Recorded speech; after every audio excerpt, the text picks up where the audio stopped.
সমুদ্র থেকে 18,000 ফুট উঁচু পাহাড়, এখানে ছবির মতো সুন্দর ছোট্ট একটি গ্রাম।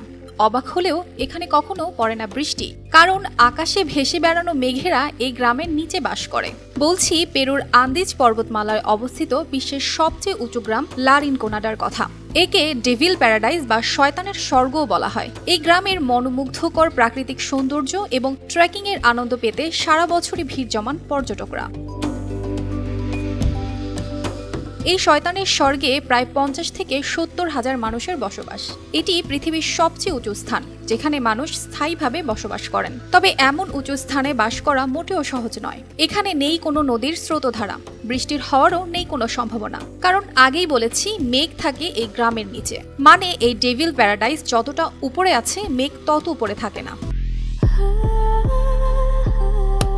Walton Switch, stylish and elegant. গ্রামটিতে নেই পয় নিষ্কাশন ব্যবস্থা ও আবর্জনা ফেলার জায়গা। সারাক্ষণ চারপাশ থেকে ভেসে আসে দুর্গন্ধ। নেই কোনো স্কুল বা হাসপাতাল। এখানকার মানুষের গড় আয়ু মাত্র 30 থেকে 35 বছর।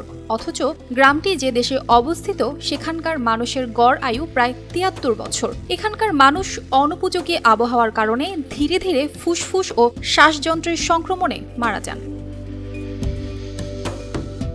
পৃথিবীর অন্যান্য স্থানের সঙ্গে এই গ্রামের কোনো মিলই পাওয়া যায় না, কারণ সেখানকার মানুষ অনেক ঘাত প্রতিঘাত ও প্রকৃতির রুষ্টতা সহ্য করে তবেই টিকে আছেন।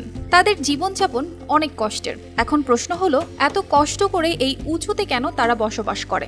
তাদের কি যাওয়ার কোনো জায়গা নেই? আসলে ডেভিল প্যারাডাইস সোনার খনির জন্য বিখ্যাত।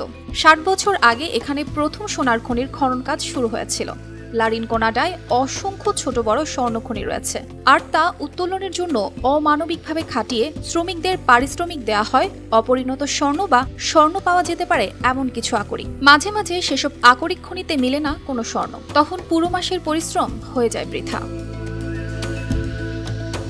তবে কিছু শ্রমিকরা তাদের আকরিক থেকে অল্প কিছু মূল্যের স্বর্ণ পান, আবার কারো কারো ভাগ্যে জোটে না কিছুই। কিন্তু তারা স্বপ্ন দেখে যান তাদের আকরিক থেকে একদিন এমন পরিমাণ স্বর্ণ পাবেন যাতে বাকি জীবনের জন্য তাদের ভাগ্য পরিবর্তন হয়ে যাবে। কিন্তু এমনটা খুব কমই ঘটে। সমুদ্রপৃষ্ঠ থেকে এই অঞ্চলের অক্সিজেনের মাত্রা অর্ধেক। এই অবস্থায় জীবন বাঁচিয়ে রাখা কঠিন বটে, তবে ওখানকার বাসিন্দারা এই অবস্থার সঙ্গে মানিয়ে নিয়েছে।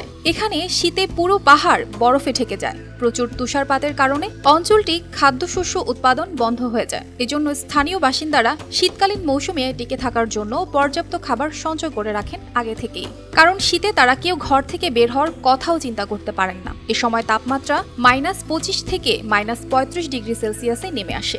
সেখানে গরমেও সন্ধ্যার পর তাপমাত্রা 7 থেকে 9 ডিগ্রি সেলসিয়াসে নেমে আসে। তারপরও ঝাঁকে ঝাঁকে স্বর্ণ সন্ধানী আর শ্রমিকরা লা রিনকোনাডা শহরে ভিড় জমাচ্ছেন। অর্পিতা জাহান, RTV।